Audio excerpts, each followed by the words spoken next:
PAN നമ്മളൊന്ന് ചൂടാക്കിയിട്ടുണ്ട്. ഇന്ന് നമുക്ക് പനീർ കറിയാണ് ഉണ്ടാക്കുന്നത്. ഞാൻ ഇതിലേക്ക് സ്വല്പം GRBയുടെ നെയ്യാണ് എടുക്കുന്നത്. അപ്പോൾ അത് സ്വല്പം ഒഴിക്കാം.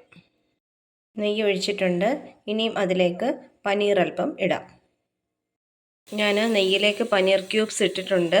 ഞാൻ ചെറിയ കഷ്ണങ്ങളാക്കിയാണ് ഇട്ടേക്കുന്നത്. അപ്പം അത് ജസ്റ്റ് ഒന്ന് നെയ്ക്കകത്തൊന്ന് വഴറ്റിയെടുക്കാം. അതിനുശേഷം സവോളയും അതുപോലെ തക്കാളി അരിഞ്ഞതും കൂടെ ചേർത്ത് കൊടുക്കാം. ഇതിലേക്ക് സവോളയും തക്കാളിയും ഇട്ടിട്ടുണ്ട്.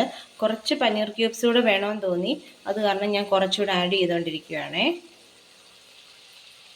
ഇതിലേക്കായി ഞാൻ ഒരു 1/2 ടീസ്പൂൺ കുരുമുളക് പൊടി, പിന്നെ മുളക് പൊടി, മഞ്ഞൾപ്പൊടി, ജീരകപ്പൊടി, അതുപോലെ മല്ലിപ്പൊടി എല്ലാം അത്യാവശ്യത്തിന് മാത്രം ഇടുക.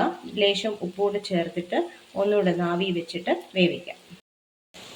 സവോളയും തക്കാളിയും അതുപോലെ പനീറും നല്ല രീതിയിൽ വെന്തിട്ടുണ്ട്. അപ്പോൾ നമുക്ക് ടേസ്റ്റിനനുസരിച്ച് അവനവൻ്റെ അഭിരുചിക്കനുസരിച്ച് സോയാ സോസ് വേണമെങ്കിൽ ഒഴിക്കാം, ചില്ലി സോസ് ഒഴിക്കാം, അതുപോലെ ടൊമാറ്റോ സോസ് വേണമെങ്കിൽ ഒഴിക്കാം. ഞാനിപ്പോൾ ഇവിടെ സെലക്ട് ചെയ്തേക്കുന്നത് ടൊമാറ്റോ സോസാണ്. വെച്ച് അതിലേക്ക് കുറച്ച് അത്യാവശ്യത്തിന് ടൊമാറ്റോ സോസും കുറച്ച് അല്പം വെള്ളം കൂടെ ചേർത്തിട്ട് നല്ലതായിട്ടൊന്ന് തിളപ്പിച്ചിട്ട് ലേശം നെയ്യൂടെ ചേർക്കാം. നെയ്യ് അത്യാവശ്യത്തിന് മാത്രം മതി, അവനവൻ്റെ അഭിരുചിക്കനുസരിച്ച് മാത്രം മതി.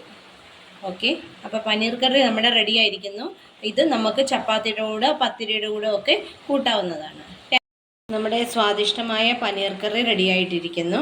ഇനി നമുക്ക് ഫ്ലെയിം ഓഫ് ചെയ്തിട്ട് സെർവിങ് ഡിഷിലേക്ക് മാറ്റാം.